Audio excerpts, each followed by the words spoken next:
Hello, my name is Adam Fourney, and today I'll be presenting our work on completing complex tasks with agents. And though I'm presenting, I'm sharing the contributions of many individuals as listed below. All right, so let's just dive in. So in this presentation, I'll share our goal, which is to reliably accomplish long-running complex tasks using large foundational models. I'll explain the bet that we're taking on using multi-agent workflows as the platform or the vehicle to get us there. And I'll share a little bit about our progress in using a 4-agent workflow to achieve state-of-the-art performance on a recent benchmark. So what exactly is a complex task? Well, if we take a look at the following example from the GAIA benchmark for general AI assistance, it reads, how many non-indigenous crocodiles were found in Florida from the years 2000 through 2020? Well, to solve this task, we might begin by performing a search and discovering that the U.S. Geological Survey maintains an online database for non-indigenous aquatic species.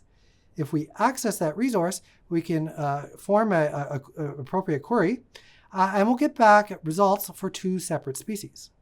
If we open the collection reports for each of those species, we'll find that in one instance, 5 crocodiles were encountered, and in the other, just a single crocodile was encountered, giving a total of 6 separate encounters during those years. So this is an example of a complex task, and it has certain characteristics of tasks of this nature, which is that it benefits strongly from planning, acting, observing, and reflecting over multiple steps, where those steps are doing more than just generating tokens. Maybe they're executing code, maybe they're using tools or interacting with the environment.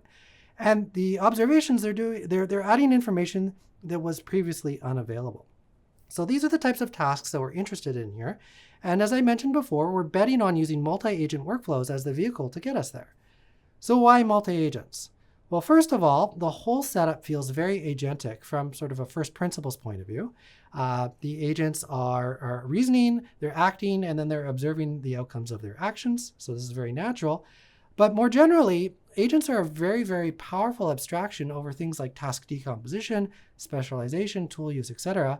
Really, you think about which roles you need on your team, and you put together your team of agents, and you get them to talk to one another, and then you start making progress on your task.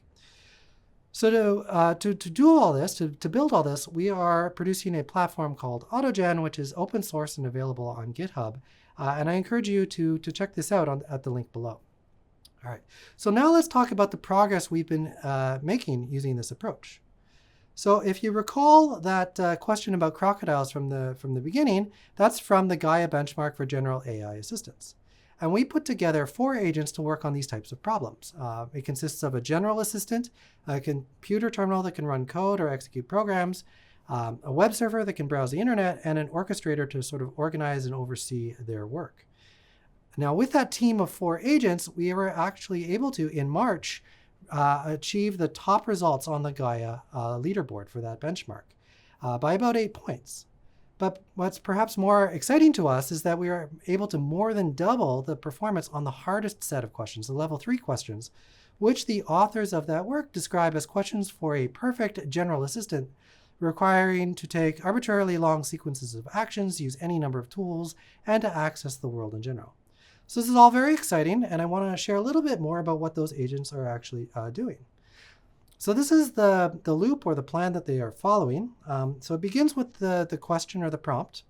And then we produce a ledger, which is like a working memory that consists of given or verified facts, facts that we need to look up, for example, on the internet, facts that we need to derive, perhaps through computation, and educated guesses. Now, these educated guesses turn out to be really important because they give the language models space to speculate in a constrained environment without some of the downstream negative effects of hallucination. So once we have that ledger, we assign the tasks to the independent agents, and then we go into this inner loop where we ask first, are we done? If not, well, are we still making progress? As long as we're making progress, we'll go ahead and we'll delegate the next step to the next agent. But if we're not making progress, we'll note that down.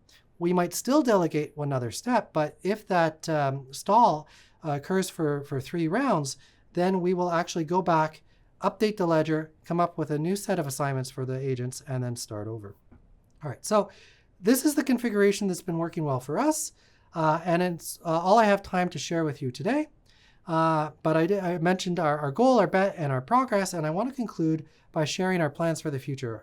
So already we're starting to tackle increasingly more complex benchmarks and real-world scenarios with this configuration, and we're really excited about opportunities to introduce new agents that, for example, learn and self-improve with experience, that understand images and screenshots a little better for maybe more effective web surfing or use of interfaces, and that are maybe a bit more systematic about exploring that solution space. So rather than just updating that ledger and then restarting when they get stuck, they can be a bit more pragmatic about how the strategies that they're employing. All right, well, thank you for your attention, and thank you for attending the Microsoft Research Forum, and we look forward to you joining us next time.